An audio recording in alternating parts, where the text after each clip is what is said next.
പുരുഷന്മാരും സ്ത്രീകളും ഒന്നിച്ചു വരുന്ന എന്തെല്ലാം സദസ്സുകളും ഏതെല്ലാം വേദികളും ഏതെല്ലാം സന്ദർഭങ്ങളുമുണ്ടോ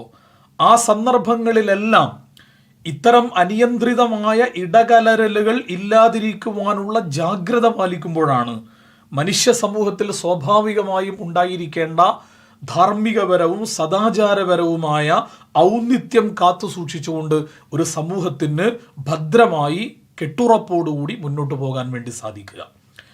ഇത് പാലിക്കപ്പെടാത്ത ഒരു സാമൂഹിക അന്തരീക്ഷം സൃഷ്ടിച്ചുകൊണ്ട് ഒരു സമൂഹത്തിൽ നിലനിൽക്കുന്ന സാംസ്കാരികപരവും നാഗരികപരവുമായ എല്ലാ ഔന്നിത്യത്വങ്ങളെയും തച്ച് തകർത്തുകൊണ്ട് അധാർമികതയുടെയും സദാചാര വിരുദ്ധതയുടെയും കൂത്തരങ്ങായി മനുഷ്യജീവിതത്തെ പുതുക്കിപ്പണിയുവാനുള്ള ആസൂത്രിതമായ ശ്രമങ്ങൾ നടന്നുകൊണ്ടിരിക്കുമ്പോൾ